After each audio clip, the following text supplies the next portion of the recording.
Presumptive Vice President Sara Duterte will be Education Secretary, mounting fears of possible revisionism in history books.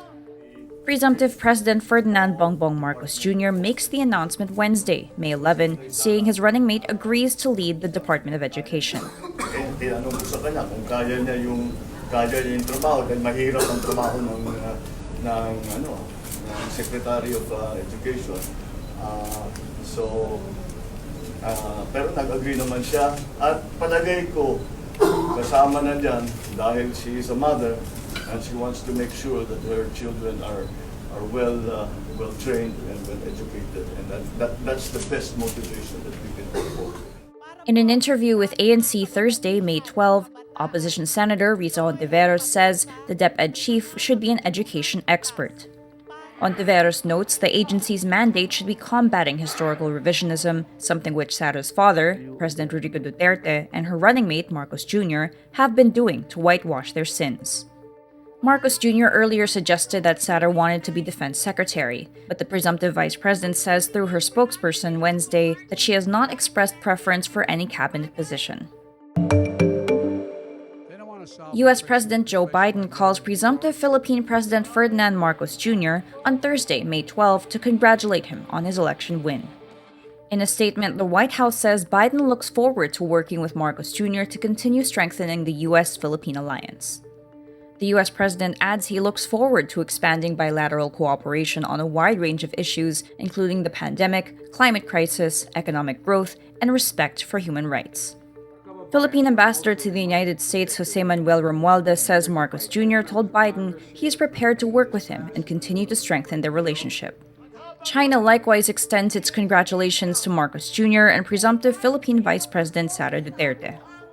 Chinese ambassador to the Philippines Wang Zhilian announced he conveyed congratulatory messages from Chinese President Xi Jinping to Marcos Jr. and from Chinese Vice President Wang Qishan to Duterte, respectively.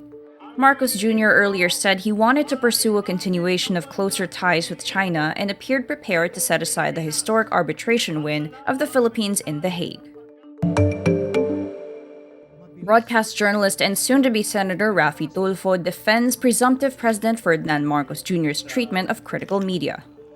In an interview with Rappler on Thursday, May 12, Tulfo agrees journalists have the right to probe into and write about abuses and controversies involving public officials. Karapatan naman siguro ng sino man tao, kandidato man siya or private citizen, na pumayag o tumanggi sa anumang media organization na gusto mag-interview sa kanya. He also agrees Marcos should answer questions posed to him by reporters. Yeah, he should answer. Karapatan din ng taong bayan na marinig kung ano yung mga pananaw niya tungkol doon sa issue na ibinabato sa kanya, tungkol sa issue ng bayan.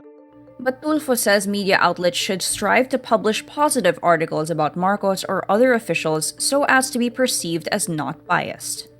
Tulfo also gives Marcos the benefit of the doubt, saying the president-in-waiting has given interviews to Sunshine Media Network International. SMNI is owned by Duterte ally Apollo Quiboloy, who endorsed Marcos Jr. for president.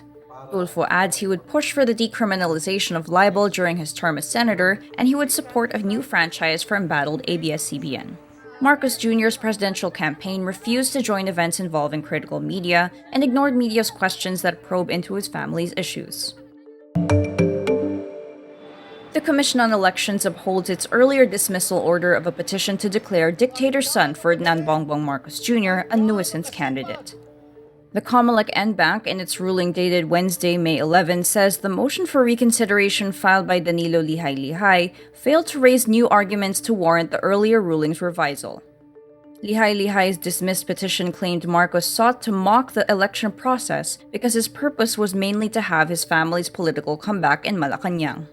6 members of the 7-member NBank vote to affirm the division ruling, as Commissioner George Garcia, who was once Marcos' lawyer, inhibited himself from the case. This is the 5th appeal junked by the Comelec NBank after the May 9 elections, which saw Marcos win the presidency based on partial unofficial count. A motion for reconsideration by an Ilocano group, which cites Marcos Jr.'s 1990s tax conviction as grounds, remains with the Comelec. If Marcos officially wins the presidency but is disqualified by the Supreme Court once he assumes the position, the person who wins the vice presidency will most likely succeed him, according to Comelec and existing jurisprudence.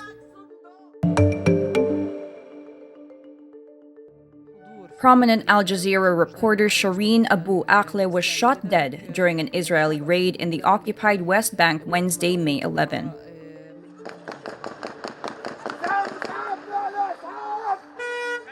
Israel says it is launching an investigation to try and determine who killed the Palestinian-American journalist. The 51-year-old veteran journalist was wearing a press vest that clearly marked her as press while reporting in the city of Jenin.